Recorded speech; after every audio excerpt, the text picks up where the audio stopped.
여기서 오늘 소개하고자 하는 것은 삼음교와 족태음이라고 하는 뜻입니다. 여러분이 마왕태 의서를 제가 자꾸 언급하는 것은 마왕태 의서가 이 경맥론과 경혈론이 시작하는 하나의 공식적인 문서이기 때문에 그래요.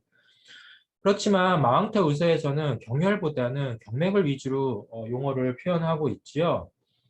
그런 측면에서 많은 의학자들은 마왕태 의서들은 특히 족비 11맥구경과 음양 11맥구경은 경맥을 설명한 거지 경혈을 설명한 게 아니다라고 얘기하고 있어요. 그렇지만 또 다른 의학자들의 입장에서 이걸 분석을 해보면 마왕태 의서 당시에는 경혈은 존재했다. 다만 그 경혈은 해당 경맥의 특정한 한두 개의 경혈로서 존재해 왔다. 다만 이러한 특정 경혈들의 명칭이 우리가 오늘날 알고 있는 경혈명이 아니라 경맥의 이름을 붙여서 그 경혈을 인식했다라고 얘기합니다. 그래서 여기에 있는 것처럼 족태음이라고 하는 화면에 나와 있는 제목처럼 이 족태음은 족태음 비경을 언급하는 게 아니라 족태음 비경을 대표하는 족태음이라고 불리워진 경혈이 있었다는 거예요. 그 경이 바로 오늘날 우리가 알고 있는 삼음교입니다. 그래서 삼음교는 이 족태음의 경혈이 오늘날 삼음교로 변화됐다라고 하는 의미를 얘기하는 것이죠. 그래서 여기서 이제 이 텍스트에 정리된 것처럼 하나씩 설명해 볼까 합니다. 삼음교라고 하는 뜻은 원래 의서에서는 태음과 걸음이 교차하는 부위를 지칭하는 표현이었다고 해요. 경락총론 시간에도 얘기했고 여러분이 조금만 고민해보면 눈치챘겠지만 발가락 부위에서 족걸음경의 위치와 족태음경의 위치가 올라가다가 결국은 무릎 아래 2, 3촌 부위에서 족걸음 경맥과 족태음 비경이 공간적으로 교차하는 일이 벌어집니다. 아마 여러분이 이게 잘 떠오르지 않으면 여러분 주위에 경혈도 아니면 친구 동인과 같은 모형을 한번 보시면 무릎 관절면 안쪽에서 족태음 비경과 족걸음 간경이 마치 교차하는 것처럼 크로스하는 일이 벌어집니다. 이 부위를 옛사람들이 인식할 때 태음과 걸음이 교차한다라는 뜻에서 삼음교라고 붙였다라고 하는 것이죠. 그래서 그 이름을 음교라고 불려왔습니다. 그러면 음교라고 하는 경혈은 지금 우리가 알고 있는 오늘날의 삼음교의 이치가 아니라 무릎 아래 삼촌 부위에 위치하는 공간에 음교라고 하는 공간이 형성된다는 것이죠. 그리고 그 당시에는 족태음이라고 하는 경혈이 안쪽 복사 위로 삼촌 부위에 존재했다고 해요. 이것이 오늘날 삼음교인데 당시에는 족태음 비경을 대표하는 경혈이라는 뜻으로 태음이라고 불려왔습니다. 그래서 족태음이라고 설명했던 거죠. 그래서 제목에 있는 것처럼 삼음교는 처음에 무릎 관절면 아래쪽에 존재하는 부위, 족태음은 안쪽 복사 위로 삼촌 부위로 각각 존재해 왔습니다. 이러한 내용들이 당나라 시대에 당림이라고 하는 의학자에 의해서 쓰여진 각기론에서 잘못 해석되기 시작합니다. 즉, 당림은 각기론에서 안쪽 복사에서 위로 8촌 부위, 그러니까 오늘날 알고 있는 직위혈 부위쯤 되는데요. 이 부위에 있던 음교라고 하는 경혈의 이름을 삼음이라고 바꾸기 시작합니다. 그리고 안쪽 복사 위로 삼촌이었던 태음이라고 불렸던 경혈을 삼교라고 이름을 바꾸기 시작합니다. 결국은 삼음교를 삼음, 태음을 삼교라고 이름을 바꿨던 거죠. 이러한 상황을 당나라 시대에 의가였던 왕도가 외대비호를 작성하면서 당림의 글을 인용할 때 이때 또 다른 문제를 야기해요. 바로 삼음이라고 쓰는 이름을 태음으로 이름을 바꾸고요. 삼교라고 바꿨던 이름을 삼음교라고 또 이름을 바꿉니다. 이로 인해서 결국은 족태음이라고 불렸던 경혈의 이름은 삼교라는 이름을 거쳐서 삼음교로 바뀌게 되고요. 음교라고 불렸던 경혈은 삼음으로 바뀌면서 태음으로 바뀌게 됩니다. 그러니까 결국은 원래 뜻이 서로가 정반대로 바뀌게 된 거죠. 그 결과 삼음교와 족태음은 서로 뒤섞여 버리는 상황이 발생했다는 것이에요. 이러한 일들이 결국은 후대에서 제대로 해석되지 못한 상태로 전래가 되면서 결국은 족태음은 어, 삼음교로 바뀌게 되고 그다음에 태음은 삼교는 태음으로 바뀌었다라고 하는 얘기들이 이제 결과론적으로 등장하는 거죠. 오늘날 우리가 알고 있는 삼음교는 어떤 측면에서 보면 족소음, 족태음, 족벌음이라고 하는 세 개의 음경이 서로 교회하는 부위다라고 해석을 하면서 삼음교라고 하는 경혈의 의미를 해석해요. 다만 이러한 공간이 원래는 오늘날 삼음교의 위치가 아니라 무릎관절면 아래에 있었던 것이었고요. 오늘날 알고 있는 삼음교의 위치는 세 개의 경맥이 교차한다라는 의미보다는 태음을 대표하는 경혈로서 등장했다가 이러한 의가들의 어떠한 잘못된 기록의 연장선상에서 오늘날 삼음교로 만들어졌다라고 볼 수 있는 것이죠. 여러분한테 제가 계속적으로 당부하고 언급하는 것은 우리가 의학사나 고전의 문헌을 해석하고자 하는 의미는 도대체 어떻게 당대 고전의 경혈의 지식과 경락의 지식이 진화하고 발전하고 또는 왜곡되고 뭐 이런 포장되어 왔는가를 해석하는 과정입니다. 물론 그 과정에서 임상적 경험이 올바르게 발전해서 오히려 임상의 꽃을 피는 경우도 있었지만 또 어떠한 측면에서는 경혈에 대한 경락에 대한 잘못된 해석이 어, 훼손됨으로 인해서 오늘날 우리가 잘못 이해하고 있는 부분도 있다라고 하는 것이죠. 그것을 걸러내고 경혈을 올바르게 임상적 활용을 하는 과정들을 이해하기 위해서 우리가 의사학 또는 고전의 문헌을 해석해야 된다는 점입니다. 네.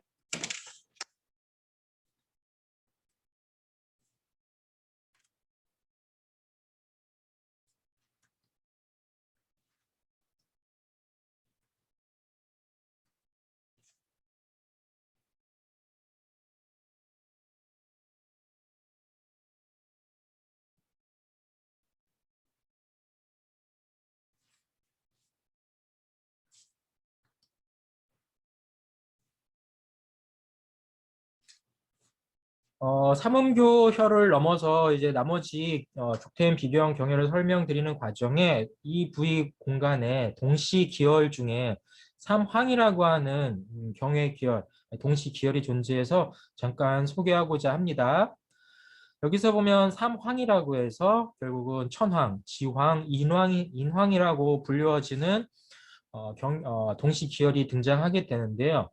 이 세 개의 동시 기혈은 각각 삼음교와 음능천이라고 하는 것을 천왕과 인왕으로 언급하고 또 그 중간에 지왕이라고 하는 것을 설정함으로써 경혈을 좀 더 확장해서 임상적으로 활용하게 되었죠. 이 경혈들은 족태음 비경면에 있음에도 불구하고 실제로 활용들은 결국은 장상적으로 신장과 관련된 질병에 활용되어 왔다. 또는 그를 토대로 해서 피부 질환에도 활용되어 왔다라고 얘기할 수 있기 때문에 우리가 동시 기혈을 이해하는데 조금 더 보완할 내용으로서 여기서 소개합니다. 그러면 오늘 출석을 확인하겠습니다. 잠깐 2분 동안에 여러분들 QR코드에 나와 있는 것처럼 출석을 확인해 주세요.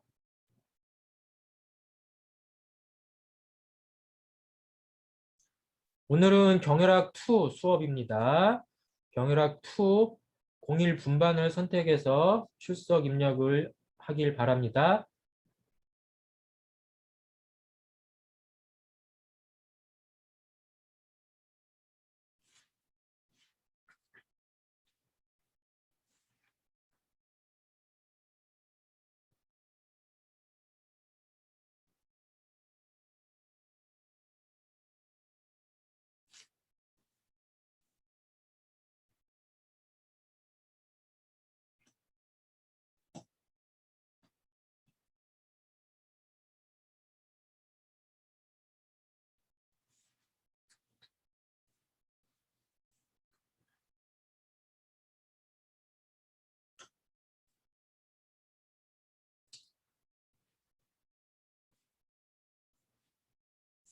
예, 그러면 다음 슬라이드로 진행하겠습니다.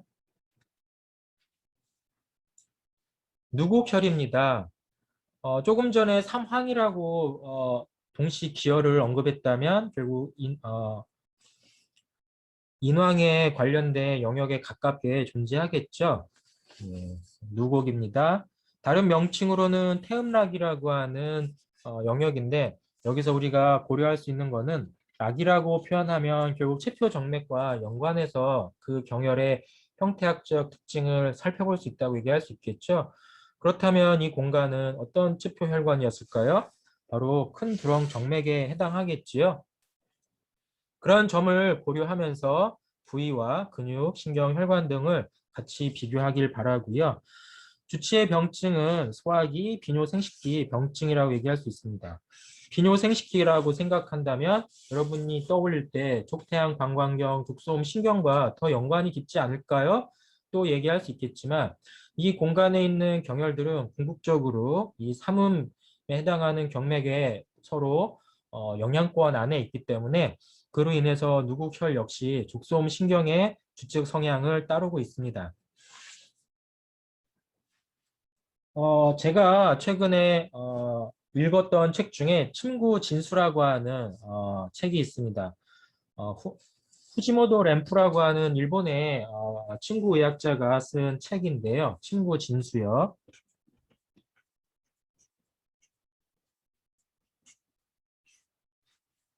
한글로 번역되어서 나온 책이 있기 때문에 여러분이 관심 있을 때는 한번 좀 더 심화 학습한다라고 하는 측면에서 선택해 볼 수 있는 책인데요. 인상적 실천을 기반으로 만들어진 19세기 중반에 완성된 책입니다. 20세기 중반에 완성된 책입니다. 저는 일본의 친구 의학이 오히려 어떤 측면에서 보면 한국의 친구 의학보다 더 임상적으로 실용적인 측면으로 발전해 왔다고 생각을 해요. 이러한 측면을 담아놓은 책이라고 볼 수 있는 것이죠. 이러한 책들을 살펴다 보면은 우리가 경혈의 위치라고 하는 것을 이해할 때 감안해야 되는 것이 경혈이라고 하는 것을 하나의 점의 좌표의 개념으로 인식하는 게 아니라 좌표를 중심으로 하는 영역의 입장으로 설명하고 있다는 것이에요. 그리고 이 영역은 질병이 클수록 질병이 심화될수록 그 경혈을 중심으로 하는 경혈의 영역이 확장이 되고 만약에 이것을 자극을 통해서 치료 목적이 도달하게 되면 오히려 이러한 확장된 경혈의 영역은 축소가 되면서 결국은 사라진다라고 얘기합니다. 제가 경혈에 대한 예전 설명을 드릴 때 경혈을 반응점이라고 얘기했어요. 반응점이라고 하는 것은 질병 상태에서 인체의 특정 부분에서 질병에 관련한 정보가 드러나는 곳이죠. 그러한 반응점이나 반응 영역이 결국은 이러한 경혈로 인식이 될 때 이곳을 자극을 통해서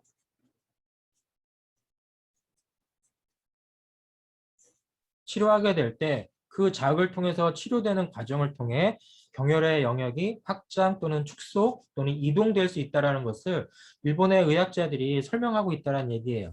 바로 그러한 내용을 여러분이 해석해 볼 수 있는 요소의 인상적 실천 의서가 바로 친구 진수에 해당하기 때문에 이러한 측면에서 볼 때 이 안쪽 복세의 영역이 비록 특정 지점을 족태임으로 설정하더라도 그 지점이 영역의 입장으로 확장이 되면 결국은 족태임의 영역과 족소음의 영역과 족걸음의 영역이 오버랩될 수 있다라고 하는 측면도 항상 감안하면서 질병을 진단하고 치료에 활용한다는 것이죠.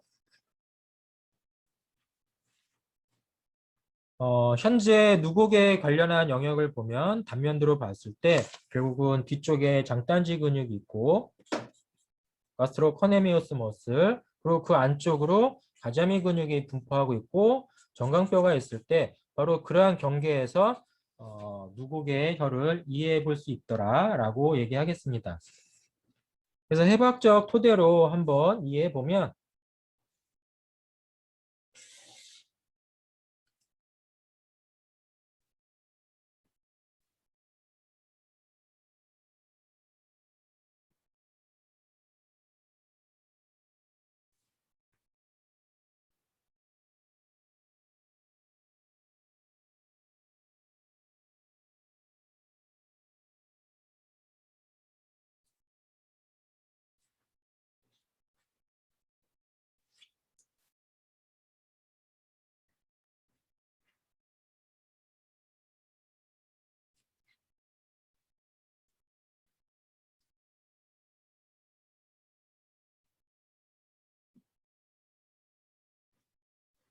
이 공간 영역이 누곡의 근접 영역이 되겠죠. 그런 측면에서 봤을 때 이 공간이 족태음 비경의 영역이고 이 공간이 족소음 신경의 영역이고 그리고 이 공간이 족걸음 간경의 영역이다라고 얘기할 수 있습니다. 공간적으로.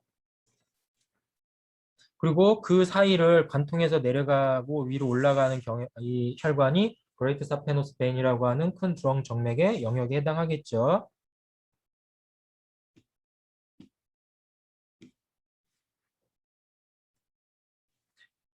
그러한 특징으로 단면의 사진을 파악해 보길 바라고요. 다음으로 지기혈입니다. 예, 지기혈은 다른 명칭이 비사, 족템 비와 관련한 용어로서 쓰이겠죠.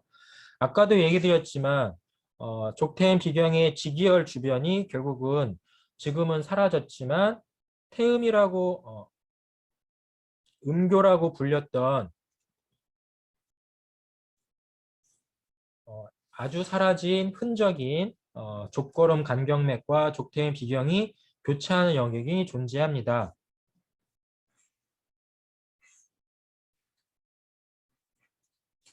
그 주변에 가까운 경혈이 오늘날 지기혈에 가까운 것이죠. 그런 특징으로 지기혈의 특징을 한번 보면 되고요. 지기혈은 족태음 비경의 극혈의, 그러니까 특정혈의 특징으로 극혈에 가깝습니다. 우리가 경혈론에서 배웠겠지만 극혈이라고 하는 특정혈은 양경에 있어서는 근골격계의 동통성 질환이 나타나는 반응점이고 음경에서 있을 부분은 경맥의 혈과 관련한 병증 모델로서 급성 질환으로 출현할 때 나타나는 반응점에 가깝다라고 설명한 적이 있습니다. 그러한 토대에서 직결을 활용할 수 있는 방안들을 생각하면 되겠고요.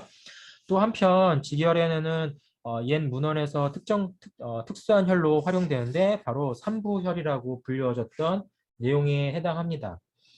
예. 삼부라고 하면 결국은 천, 지, 인이라고 하는 특징을 가지고 인체 전신질환을 치료할 때 활용되어질 수 있다는 점이죠.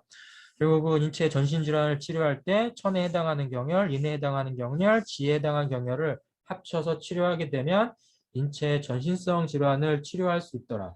결국은 인체 전신성 질환을 치료한다는 측면에서 기가 가지고 있는 후대에 완성이 되고 있는 사말의 특징, 비주사말의 의미로서의 전신의 의미 또 파악해 볼 수 있다고 얘기하겠죠. 이와 관련한 특징으로 언급했던 게 비지대락이라고 하는 말을 어제 소개했던 적이 있습니다.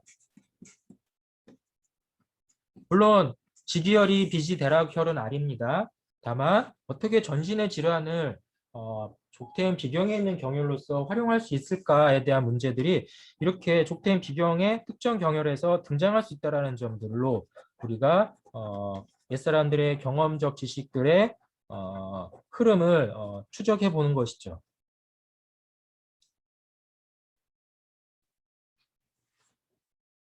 그런 특징을 염두에 두면서 옛사람들이 바라봤던 특징을 염두에 두면서 우리가 자침할 때 어떠한 공간으로 자입이 될 건가를 본다면 바로 지금처럼 족태임 비경의 영역에서 결국 안쪽 깊은 부위까지 이 안쪽 깊은 부위는 결국은 체표면에서는 장단지 근육, 가재미 근육 그리고 그 안쪽에는 뒷정강, 동맥,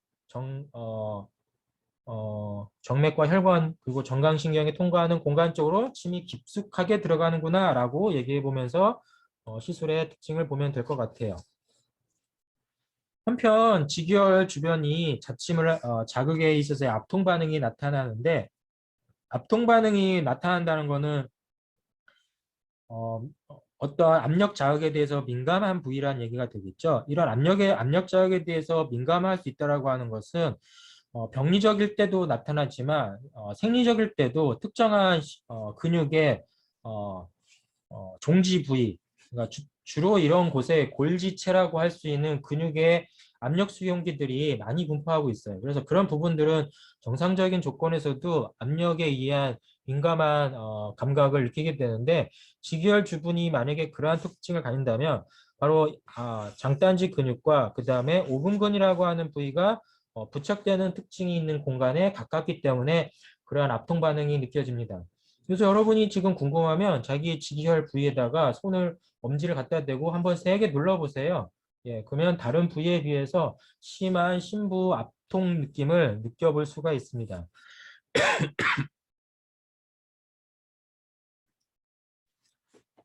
그러한 특징으로 체표면에서의 지기의 위치에서 심부의 해박적 구조들이 무엇이 있었을까를 추론해 보는 것이죠. 아까 말한 것처럼 누곡혈, 지기혈 모두 이러한 뒤쪽에 있는 근육 집단들, 특히나 장단지 근육, 그 다음에 심부에 있는 가자미 근육, 또 더 깊은 심부에 있는 오금 근육과 관련성이 있다라는 생각으로 경혈의 해박적 특징도 살펴보기 바래요. 물론 체표면 얕은 부위에서는 두렁 정맥, 두렁 신경 등이 또 옛사람들에 의해서 관찰되고 필요시 자극의 대상화됐다라고 볼 수 있겠죠. 그 과정에서 골도분초는 활용되는 것입니다. 골도분촌이라고 하는 것은 우리가 찾고자 하는 해박 구조를 찾기 위한 보조적 수단인 거예요. 그래서 골도분촌이 더 중요합니까? 해박적 구조가 더 중요합니까? 한다면 저는 결론적으로 해박적 구조가 더 중요하다고 얘기하고 싶어요. 여러분이 모든 해박적 구조들의 위치를 정확하게 숙지하고 있다면 골도분초는 사라질 수 있습니다. 그렇지만 정확한 해박적 구조의 위치를 찾는 과정들이 막연하다면 일단은 골도분촌에 의해서 해당 경혈의 위치를 인식을 하고 그 위치에 보조적으로 여러분이 해박적 구조를 추가적으로 찾아서 어떤 골도분촌 영역의 특징적인 해박적 구조들을 우리가 파악할 수 있는가라고 얘기할 수 있어야 되는 거예요. 이러한 얘기들을 결국은 뒤집어서 하면 여러분이 오히려 이제 미신 아니면 객관적이지 않은 전통 지식에 쌓여 있다라고 하는 상황으로 오히려 오해를 받을 수 있는 것이고요. 오히려 해박적 구조를 파악하기 위한 수단으로서 골도분초이나 전통 지식을 씁니다라고 하면 오히려 현대 사회에서 객관적 지식으로 한의학을 발전시킬 수 있다고 저는 생각을 합니다. 물론 그 결과물의 목적지는 환자가 경험하는 증상이나 질환을 치료하는 수단으로서 쓰는 것이죠. 경혈이 존재하는 의미, 경락이 존재하는 의미는 질병을 치료하기 위한 수단으로 쓰이는 것이지 어떤 미신 아니면 신앙심 아니면 어떠한 그 진리를 추구하는 의미로서의 경혈이나 경락의 지식이 쓰여지는 건 아니에요.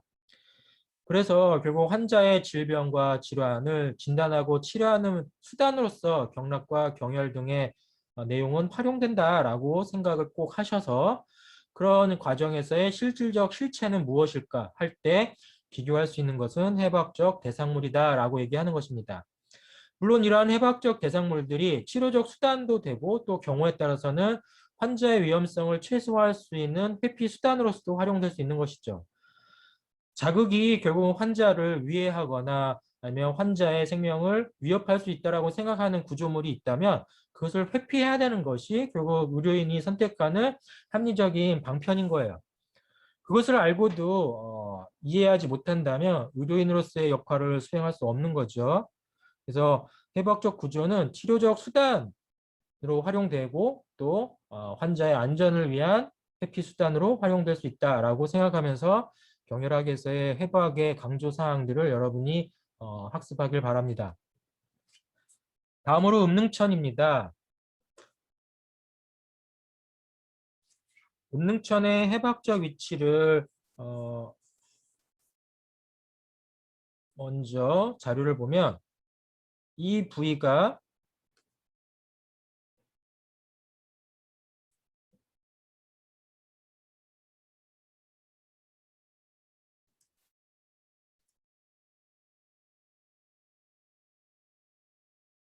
예, 잠깐만요.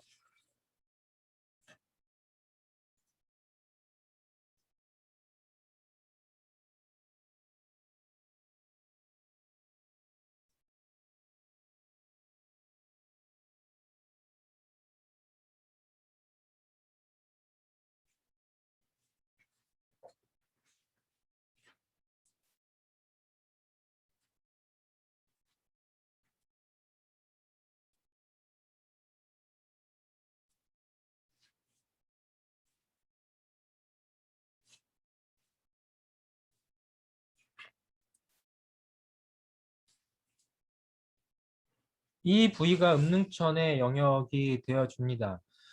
이 영역은 엄밀히 말하면 우리가 해부학적 특징 중에 하나가 오리발이라고 하는 그 두덩 정강근, 그 다음에 반막근, 힘줄근, 그 다음에 넙다리 빗근 등이 결국은 정강뼈 안쪽 거친 면에 닿는 부위의 해부학적 구조물들이 모여 있는 공간이기도 하고, 장단지 안쪽 갈래근이 결국 위로 올라가면서 경계가 되는 공간이 되겠죠. 그래서 그러한 특징이 음능천 주변에 있다라고 생각하면서 바라볼 수 있겠습니다.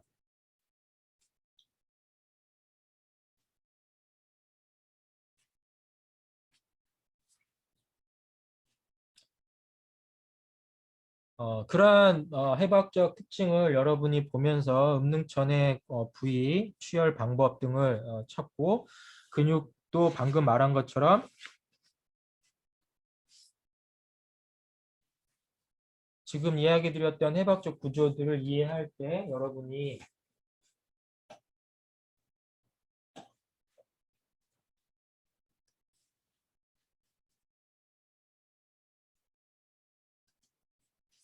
이해해 볼 수 있겠죠?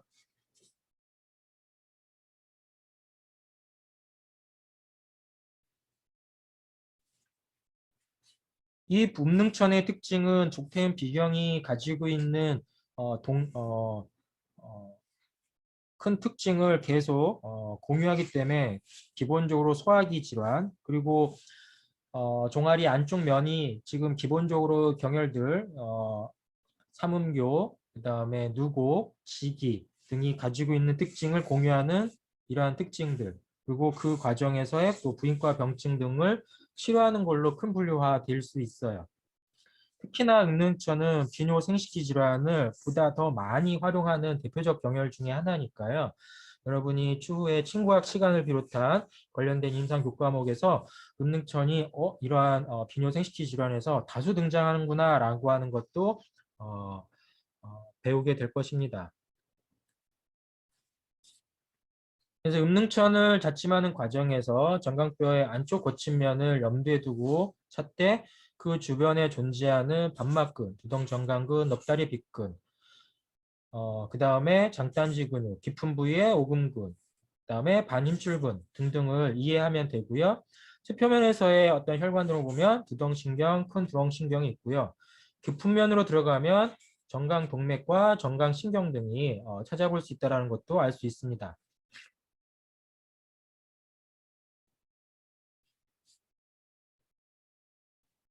다음으로 혈액입니다. 무릎 관절면 위쪽으로 올라오는 경혈에 해당합니다.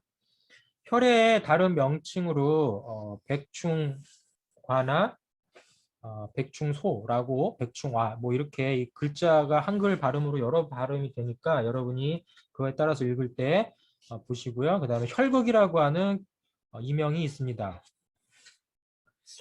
왠지 혈자가 반복하니까 혈액과 관련한 병증 모델에 쓰일 수 있겠다라고 생각해 볼 수 있겠죠? 예, 맞습니다. 실제로 혈해열은 혈액 관련 질환을 치료하는 대표적인 경혈에 해당합니다.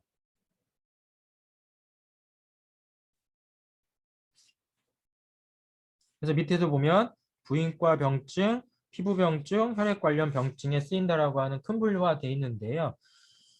그래서 여러분 혈액과 관련한 병증, 피부와 관련한 병증으로 대표적으로 인식된 경혈 중에 하나 앞에서 배웠던 게 있는데 이게 뭐냐면 곡지혈이었어요. 족태음 비경의 수양명 대장경의 합혈이었죠. 그러한 특징으로 생각해 보면 될 것 같습니다. 그래서 부인과 병증, 혈액 관련 병증을 합쳐지면 어떤 병증으로 활용될까요? 결국은 자궁의 병증의 출혈성 문제로도 활용될 수 있겠죠. 이렇게 결국은 활용이 될 수 있다는 거예요. 피부병증과 혈액 관련 병증으로 활용이 되면 어떤 병증에 쓰일까요? 자반증, 피부 출혈 병증, 이러한 멍이 드는 병증, 이러한 병증으로 쓸 수도 있고 또한 피부 질환에 쓰이는데 피부 질환의 일반적인 병리적 패턴 중에 혈열에 의한 피부 병증이 있습니다. 혈에 열이 반영이 되어 있는 한의학적 병증 모델이죠. 이러한 병증 모델의 피부 병증이라면 쓸 수 있겠죠. 그러니까 여러분이 이런 부분을 이해하려면 결국 진단학과 병리학, 임상의학이 결합됐을 때 혈액가 등장하는 것을 바라보면 끄덕거릴 수가 있고, 현재는 이러한 지식들을 결합하지 못한다면 다 외워야 되는가 보다 생각하는 상황이 벌어지겠죠. 어쨌든 혈액에 대한 주치 모델을 이렇게 큰 분류를 가지고도 확장해 볼 수 있다라고 생각하면 되고요. 이러한 것을 올바르게 자극하기 위해서 우리가 무엇을 알아야 되는가? 위치에 대한 속성을 잘 알아야 되겠죠. 어떤 측면에서 보면 넙다리 고등근이 중간 있고 그 안쪽으로 안쪽 넓은근이 있다면 고등근과 안쪽 넓은근이 만나는 경계 부위로 무릎뼈 바닥면에서 위로 2촌 정도 해당합니다.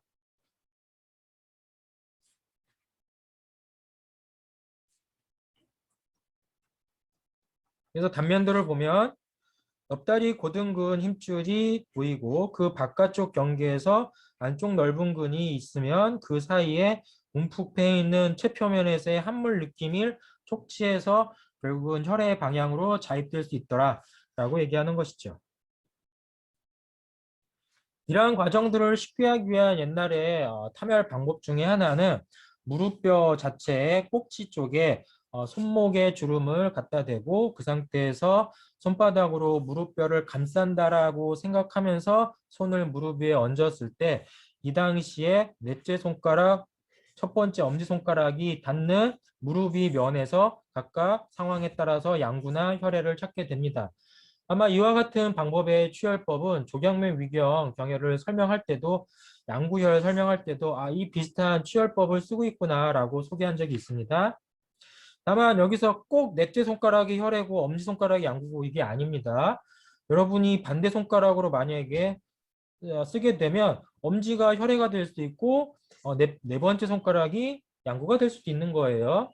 이것은 어떤 식으로 여러분이 좌우를 사용하냐에 따라서 바뀔 수 있다는 점이에요. 이러한 사용법들은 우리만 쓰고 있는 게 아니라 미국에서 나와 있는 친구의학 서적에서도 이러한 방식으로 경혈의 골도분총과 치열법을 쓰고 있다는 것이죠. 이것은 미국에서 나온 친구의학 교재에 나와 있는 치열법을 지금 소개해주고 있는 그림이기도 합니다. 이촌 치열할 때 무릎뼈 바닥면에서 엄지폭 하나씩 두 마디 올리는 방법도 이촌을 찾는 방법이라고 해서 소개하고 있는 것이죠.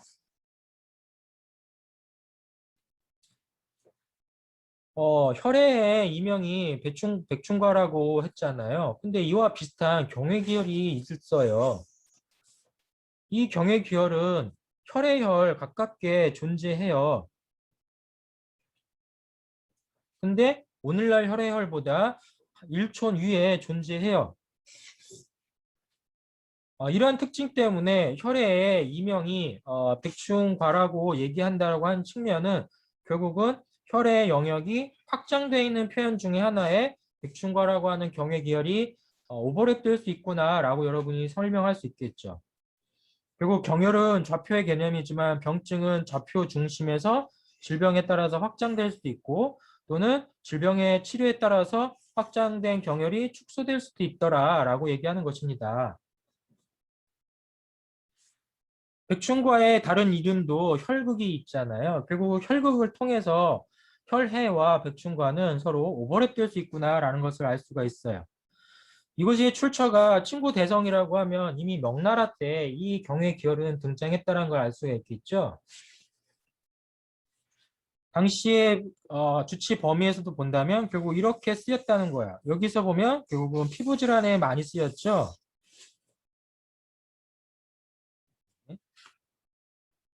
여러분의 임상적인 의미들은 바로 이러한 측면으로 확장해 갈 수 있겠습니다.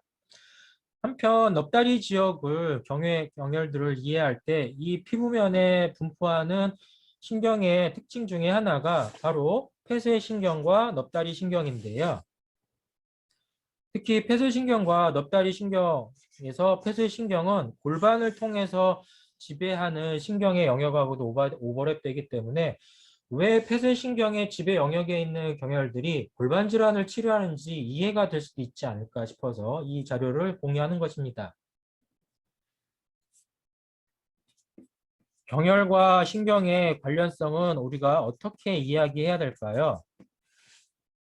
저는 경혈이 신경의 범주를 포함하는 영역이라고 얘기하고 싶어요.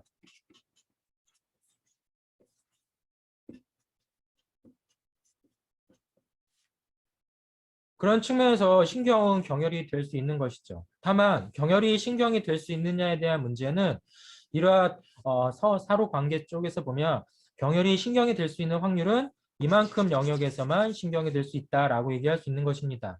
그렇다면 이 나머지 영역은 어떤 영역이 포괄할까요?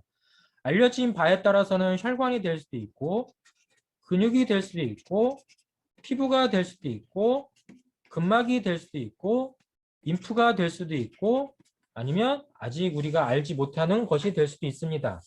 다만 그것들이 합쳐진 만큼의 영역이 결국 경혈로 인식이 되는데 이러한 경혈의 인식은 결국 무엇으로 우리가 다시 해석할까요? 자극의 대상이 근육이 될 수도 있고 피부가 될 수도 있고 근막이 될 수도 있고 혈관이 될 수도 있고 림프가 될 수도 있고 신경이 될 수도 있다는 것이 결국은 경혈과 경락에 대한 인식이 되는 것입니다. 우리가 이것을 인식한다는 것은 진단과 자극의 대상이 될 수 있다는 것을 인식하는 것이죠. 물론 그 진단과 자극의 과정에 손상의 위험이 치료의 이익이 손상의 위험보다 크다라고 하면 치료적 목적으로 쓰는 거고요. 치료의 이익보다 손상의 위험이 크다라고 얘기하면 자극의 대상을 바꾸거나 아니면 축소해야 된다라는 측면인 것이죠. 옛 문헌은 바로 이러한 지점을 계속 반복하고 있는 것이에요. 치료적 과정에서 손상의 위험이 커서 부작용이 셌다고 생각하면 금침혈, 금구혈 아니면 자침의 회피혈로 언급을 하는 것이고 만약에 치료의 이익이 컸다고 하면 손상의 위험을 불구하고도 치료적으로 활용한 것이죠. 여러분이 이렇게 볼 때 뜸 치료는 오늘날 우리가 점점 잘 할 수 없는 수단이 되어지고 있죠. 아마 여러분들도 여러분 스스로의 몸에 뜸 치료할 수 있냐라고 질문한다면 아마 다른 침치료에 비해서 더 꺼려할 것입니다. 그 이유는 무엇일까요? 일단 여러분은 뜸 치료의 부작용인 화상이라고 하는 것을 매우 꺼려하는 기피의 현상으로 인식하고 있기 때문이에요. 결국은 화상이라고 하는 위험성과 손상을 뜸 치료의 이익보다 더 크게 판단하기 때문에 뜸 치료를 못하는 것이죠. 그렇지만 만약에 뜸 치료의 이익이 화상의 손상보다 더 크다면 여러분은 환자를 설득하든 여러분 스스로가 그런 확신을 가지고 화상을 불구하고도 뜸 치료를 할 수 있겠죠. 만약에 이런 것을 최소화한다면 화상의 위험을 최소화시키면서 뜸 치료의 이익을 크게 시킬 수 있는 치료적 수단이 무엇일까를 강구할 수 있을 것입니다. 그러한 방식으로 의료기술은 진화되거나 발전할 수 있는 것이죠. 여러분이 이러한 방식으로 자극의 대상을 인식하는 것이 이익과 손해를 평가하는 어떠한 기준이 평가의 방식이 될 수 있기 때문에 얘기하는 것입니다.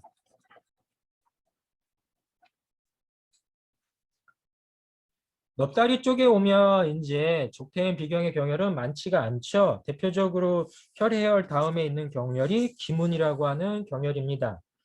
한글 표현으로 기문은 영어로 보는 기문 한글로 쓰는 기문은 한자로 표현할 때 두 종류가 있어요. 족걸음 강경에 포함되어 있는 기문이 있고 족태음 비경에 포함되어 있는 기문이 있어요. 물론 한자가 다릅니다. 그래서 구분하셔야 됩니다. 여기서 쓰여 있는 이 기자는 우리가 말하는 키라고 하는 글자와 닮아져 있어요.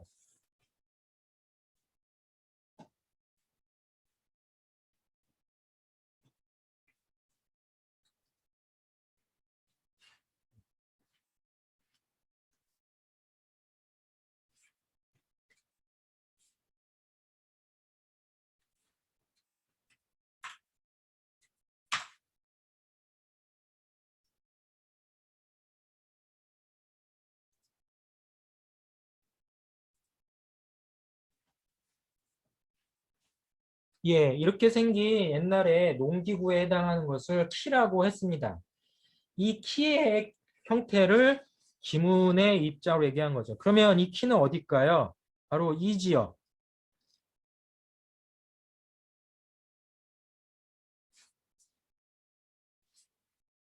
이 지역이 키와 같은 형태를 띠고 있다라고 얘기할 수 있고요. 또 하나의 형태가 뭐냐면 기문혈을 찾기 위한 방법 중에 하나가 발바닥을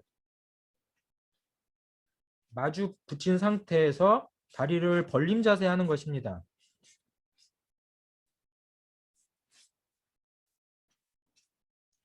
예. 발바닥을 서로 마주대고 붙인 상태에서 무릎을 벌림 자세를 취하는 거죠. 지금의 사진의 이미지처럼요.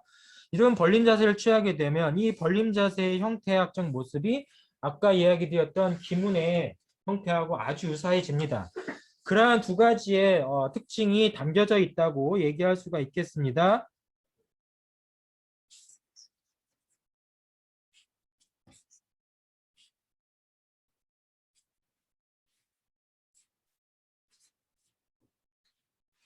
그러면 이러한 형태는 무엇을 찾고자 함이었냐면 바로 이러한 형태를 통해서 넙다리 삼각의 꼭지점을 찾는 것입니다.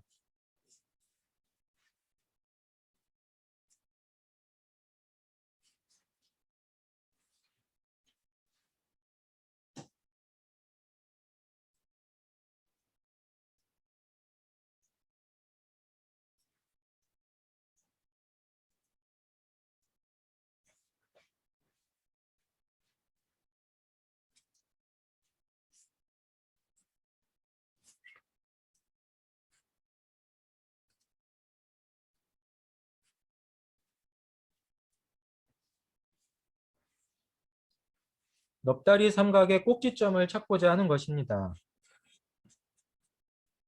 이 꼭지점이 바로 기문의 위치라는 거예요.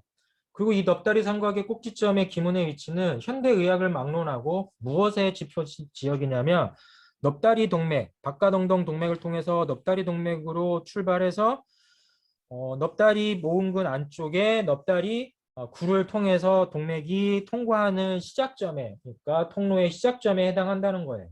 옛사람은 바로 이 시작점을 찾고자 하는 게 기문이었고, 결국 기문의 위치는 이 넙다리 삼각에서 넙다리 동맥, 넙다리 동맥과 같이 주행하는 폐쇄 신경, 넙다리 신경 등을 염두에 두고 경혈을 인식했다라는 것이죠.